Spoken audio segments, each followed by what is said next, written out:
Bien, ¿qué tal amigos del grupo Lupus Perú y de la página Lupus Médico y Paciente? A todos nuestros seguidores, el día de hoy tenemos una invitada muy especial.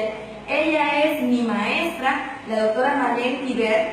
Ella es perteneciente al grupo GLADER, que es el grupo latinoamericano de estudio de lupus, ¿verdad, doctora? Sí. Ella es médica reumatóloga y ella trabaja en el Instituto de Reumatología aquí en el Hospital del 10 de Octubre en La Habana, Perú. Entonces, doctora, el día de hoy quisiera que les hable a nuestros pacientes sobre los temas que estábamos justamente conversando. ¿Cuál es la importancia y qué es lo más importante para nuestros pacientes tener un médico de cabecera? Muchos pacientes piensan que como tienen muchos años de lupus o tienen muchos años de enfermedad, ya pueden manejar su lupus solo. Como yo siempre les digo, tener 15 años o 20 años de enfermedad no te hace experto en lupus, te hace experto en tu enfermedad hasta cierto punto. Pero entonces muchos pacientes, sobre todo los que son crónicos, tienen ese problema. ¿Qué les podría usted decir al respecto? Bueno, ante todo, buenos días. El hecho de tener una enfermedad crónica de muchos años de evolución trae como consecuencia que el paciente se desapegue un poco de las consultas, que se desapegue un poco del profesional, y justamente ese es uno de los peligros que tienen estos pacientes. Lo correcto es tener un médico, un reumatólogo o un médico internista que sepa del tema y que lo pueda orientar. La automedicación y el no apego al tratamiento y a su médico de cabecera trae consecuencias que a veces no pueden ser reversibles, que no podemos manejar. Por lo tanto, es importante asistir al especialista. Hay manifestaciones que erróneamente nosotros, o sea, el paciente puede interpretar como una exacerbación o una descompensación del lupus, y específicamente no es así. Hay pacientes que pueden tener asociadas enfermedades, por ejemplo, esta condición como es la fibromialgia, que es una condición que no lleva para nada tratamiento, o sea, manejar el tratamiento del lupus, pero como el paciente no lo conoce, no lo sabe, pues entonces comienza a automedicarse y aumenta la dosis de prednisona, cuando el diagnóstico realmente es un reumatismo de parte blanda, que solamente el especialista puede decidir qué hacer en estos casos, y el qué hacer no tiene que ver exactamente con subir la dosis de prednisona. Es el que puede realmente diferenciar, el especialista es el único que puede diferenciar, porque como usted misma dice, doctora, la fibromialgia muchas veces, como causa mucho dolor, puede confundir con que el paciente que tiene lupus o otra enfermedad autoinmune asociada está entrando en una crisis. Pero no siempre es así. A nosotros nos pasa mucho, y explíquenle por favor a los que están escuchando, a todos nuestros integrantes, lo importante que es que un médico maneje el uso de la prednisona o del corticoide. Porque muchos pacientes piensan que pueden manejarlo ellos mismos, no se imaginan los riesgos que tienen. No, realmente no debe ser así. El paciente no debe manejar ni puede manipular las dosis de prednisona, no debe, porque eso es muy peligroso, como bien tú dices, pero además el especialista sabe cómo ahorrar, cómo evitar el manejar siempre dosis de prednisona. No siempre hay que subir la dosis de prednisona. Hay medicamentos que evitan que el paciente se exacerbe en enfermedad, y hay medicamentos que hacen que la prednisona no haya que tocarla. Por eso es importante asistir al médico. Hay medicamentos de inmunosupresión y otros medicamentos que ahorradores de corticoides, pero además hay otras terapias que los pacientes con lupus deben tener.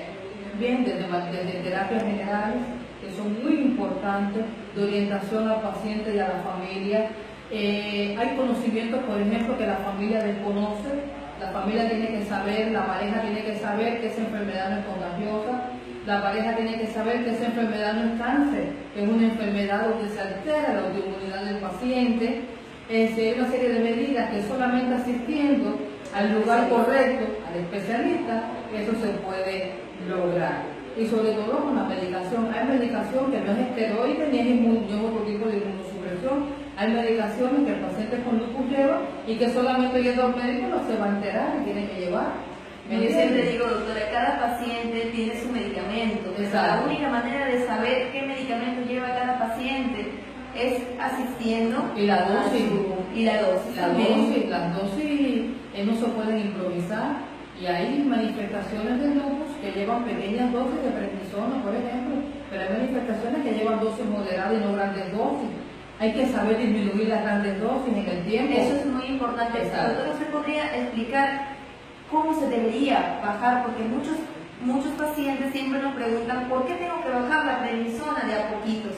Entonces yo ya he hablado sobre este tema algunas veces, pero sería muy bueno que ustedes expliquen por qué se tienen que bajar de a poquitos y no se puede dejar de golpe la prednisona, los riesgos que tiene también. No, eso tiene riesgo. La prednisona hay que bajarla lentamente para que no, para no alterar el procedimiento, el mecanismo de una glándula, la glándula suprarrenal, que puede dar por insuficiencia suprarrenal, puede traer consecuencias desagradables. El medicamento hay que bajarlo lentamente. Hay varias formas de descender el medicamento, por eso les digo que tienen que asistir a su médico. Eso depende mucho de cómo esté el cuadro clínico en ese momento que se considere bajar, que se sobreentiende que ya el paciente está compensado.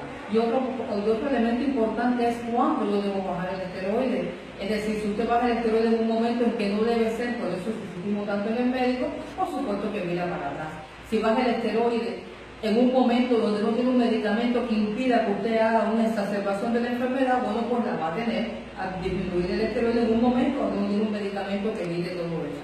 En fin, existen otros medicamentos que van a evitar consecuencias mayores en el lupus, que los médicos sabemos cuáles son. La automedicación, sobre todo en una enfermedad autoinmune como esta, es muy peligrosa.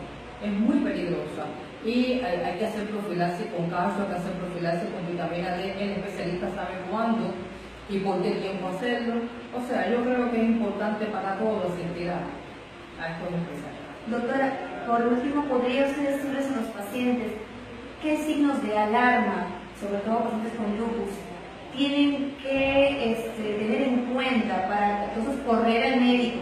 Porque muchos pacientes, cuando tienen sobre todo la enfermedad muchos años, hay veces que tienen ciertos síntomas y piensan que es una cosa manejable, o no le toman la importancia debida, o no se dan cuenta de la gravedad que puede tener esa manifestación que aparentemente es inofensiva. Entonces, ustedes podrían más o menos mencionar a ellos qué signos de alarma uno tiene que tener en cuenta para poder entonces llamar al médico, acudir al médico o a un centro de urgencia. A ver, ahí es donde está la cosa. Es decir, existen manifestaciones que el paciente quizás se pueda dar cuenta. Hay manifestaciones que sí son visibles para el paciente y para el médico. Manifestaciones articulares, que son las más frecuentes, estoy hablando de las más frecuentes. Inflamación o dolores articulares permanentes que no se mejoran con nada, ni con antiinflamatorio, ni con esa dosis de esteroide que en ese momento tiene el paciente, o alguna manifestación en piel. Las más frecuentes, de eritema mariposa o rash malar, algunas lesiones que tienen características propias del lupus, que son de carácter aguda, también son las manifestaciones más frecuentes. Pero lo que hay que tener en cuenta, y todo lo mismo, es que hay manifestaciones que nosotros los especialistas salimos a buscar porque no se pueden ver simplemente, como son alteraciones de la función renal que tienen que salir a buscar, monitorearla porque no se ve. Sí, cuando se y cuando se ve ya posiblemente está avanzada. Manifestaciones a nivel del aparato hemolipopoyético, desde la anemia, desde la trombocitopenia, o sea, alteraciones de las plaquetas, de los glóbulos blancos, son alteraciones que uno tiene que salir a buscar. Por eso el pesquisaje realmente, el paciente no debe acudir al especialista cuando esté con algún signo de alarma. El paciente debe acudir al especialista con citas cada 3 meses, cada 6 meses, de acuerdo al caso. Ahora, si su última cita al especialista, en su última cita usted estaba activo, tenía alguna exacerbación de la enfermedad, yo no creo que pueda esperar 3 meses para volver a ver al especialista. Creo que debe por lo menos al mes, mes y medio acudir a su especialista para ver si ese tratamiento que se puso fue el adecuado, fue correcto. Y el lupus necesita mucho de manipulación de la terapéutica. Pero hay que saber de subir o bajar el esteroide, de poner cloroquina o no, de poner acetoprida, etc. O sea, por eso un manejo muy fino. Un manejo muy exactamente. Sí, exactamente. por supuesto, la única manera es acudir. Bueno, ya tienen un mensaje muy importante. Ahora la doctora va a saludar a todos sus amigos de Perú y que la están viendo a nivel de Latinoamérica también. Es un placer haber, no sé, dicho estas cosas para ustedes, nada del otro mundo, y ojalá que los que no son nacidos al médico concienticen este mensaje. Para mí es un placer contactar con los pacientes de ese hermano pueblo que es Perú. Muchas gracias. Un beso y Un nos besito. vemos.